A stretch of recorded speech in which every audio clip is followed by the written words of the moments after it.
since its inception, SABC News has covered the biggest sports stories. The sporting results might be our daily staple, but the public broadcaster has never shied away from sporting issues, no matter how big the obstacles. And so my guests this hour are three broadcasters that have covered all the important sporting events in the new democratic South Africa. What a time to be alive. So to talk about it, and to cover all of these stories, we are joined in studio this morning by the first, well, let's start off with sport senior reporter Sifiso Ramara. He joins us in studio. And then we also have the first morning live sports anchor, Mahlomola Morake, as well as a very familiar face, Thabiso Sithole. I'm laughing at you guys, laughing at each other. We're laughing at each other. It's been amazing. I'm seeing folks there. Folks. I'm going to give it over to you. I mean, the memories that come flooding in as you walked into the building. Clocks, you can, jump in whenever you feel. When we celebrate 75 years and perhaps the last 2 decades of sport on SABC News, what's coming to mind at this point in time? Oh, you want to start with me? Yeah, good morning, everyone. Yep. Coming to you live from Oujda in Morocco with Banyana here. But yeah, today is about morning live, guys. When I got the call yesterday, I was, I was a bit emotional because I was the first morning live sports presenter, and just to be invited on this show is a great honor. And I will never forget the memories, the Tracy Going, Vuyombuli that I worked with back in the time. So it's just been amazing. I mean, you look at Thabiso's taller there on your set, still young. But yeah, it's just been awesome. You mentioned Tracy Going. She was one of the first people I met emceeing an event, and she said to me, "You've got to be in television." It's all about the people that you meet in this industry, how they encourage you. Thabiso, as you hear Clocks talking about it, what comes to mind about the years that you've been on air and being on Morning Live as a show? I think, like you said, it's actually getting surreal now. Yeah, quite emotional. Yeah. I mean, seeing Simon Gear, Sifiso. I mean, even if I think of the story and how I started in the broadcast media itself, started as a packer back at SABC Durban, packing vinyls for when DJs were playing. Wow. One day I get an invite to go and help a camera guy doing a Christmas party story out in Mukababa. We came back. There was a helicopter flying by the beach, and the cameraman said, "Hold the mic, ask a question." And that's literally how my broadcast journey started. Moved up here, met this guy, Sifiso, met that guy, Mahlomola, and back then they were still by media, if I'm correct. They were still both radio and television. Yeah. So these are separate departments, but the journey that I think all three of us have traveled has been so amazing. And being one of the first to produce for Mahlomola, back then, beta cam tapes. Oxide tapes, it's not this the digital stuff that thing the youngsters now. will never know about. Cam, you get there, double machine, yes, Sifiso, come doing lives. It's been amazing. And this man and I, last time we were together, London. Yeah, 2012. What happened in the toilet? I flooded the hotel.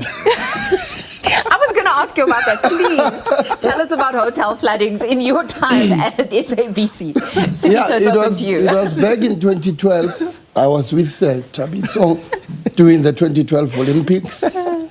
We had a very hectic, event. So there was an evening we couldn't come back.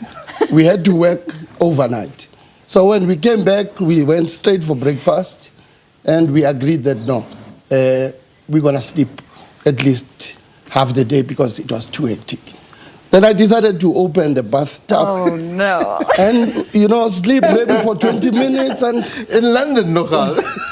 Of all places. Yes, those guys, they had to wake me up thinking maybe why we're struggling I'm to no get longer the right alive. It was bad. It was bad. We're laughing, though, because we've covered so many memorable things. I don't know, Clocks, do you want to add in here? Because one of the other things is that you guys have covered very difficult sporty events. If we think about the Ellis Park disaster as well, you have the highs and the lows of being here and covering sports. What comes to mind for you, and what was it like?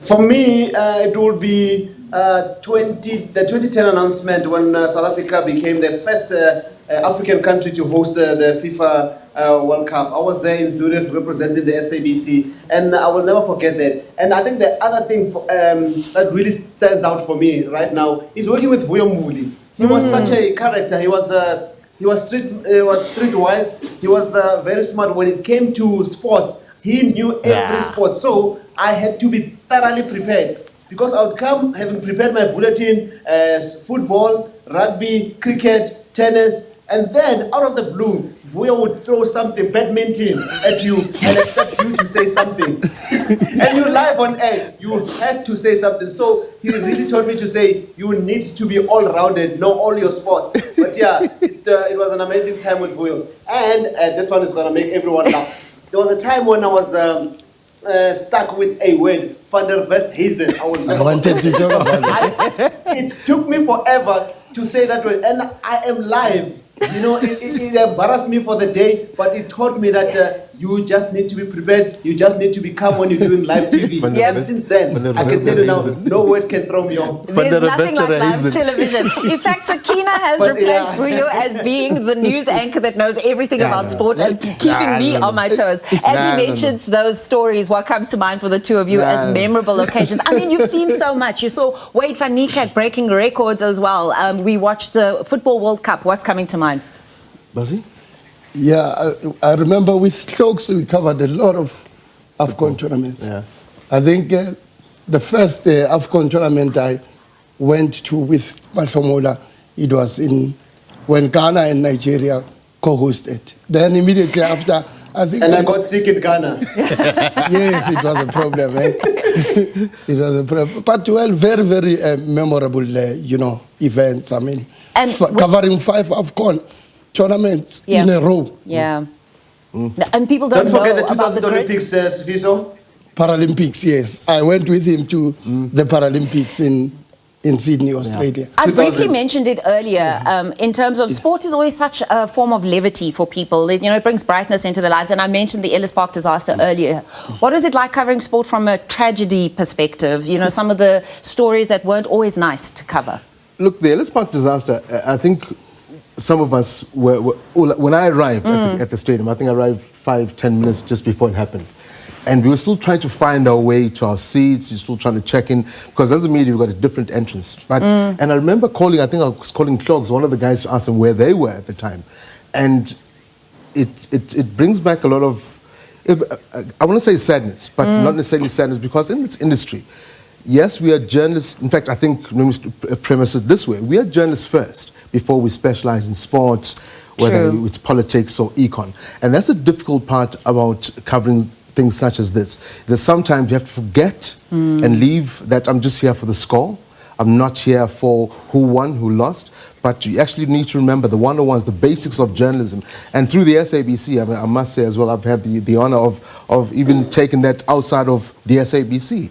Had the chance of being a lecturer, guest lecturer at the University of Pretoria, where we were asked, and we were given the opportunity to share what this broadcaster does and the reasons why we do it. I think also, Sifiso, the lockdown 2020. Yes. All of a sudden there was no sports, so we had to double dip, so to speak, do life-changing stories, human life stories. So the industry would not be the same without an SABC. That I think I can say without without trepidation.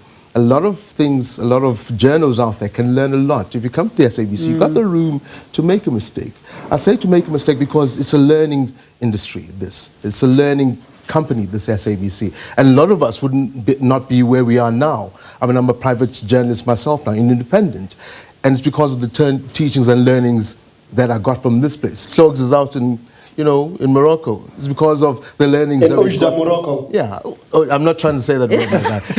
So unfortunately, you know what this is like, Clogs, when the anchor has to say, unfortunately, we've run out of time. I've got to let you go. But what are your final... I know the story very well. I know. What are your final parting thoughts, just as we reminisce on your time here at the SABC?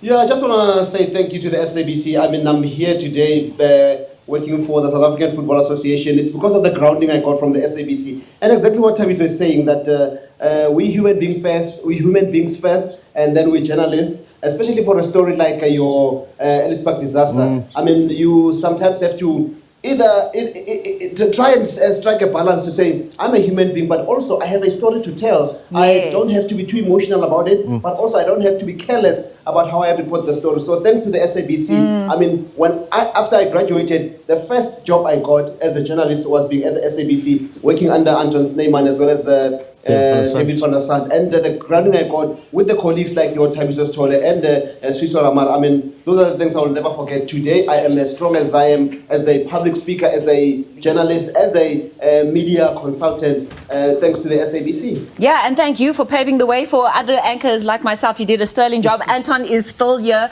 Thabiso was just sharing his memories. Sifiso, as we end, what were your memories and what would you like to share as we celebrate 75 years?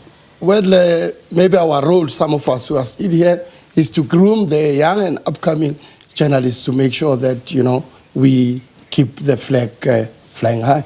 Well, I think that's amazing is that we've been sharing these memories and we also reminded about what sport does for people. It changes their lives. It's the opportunity to share that story, those important stories as well. So thank you so much for joining us in studio. I mean, I just was so excited at the camaraderie between the three of them.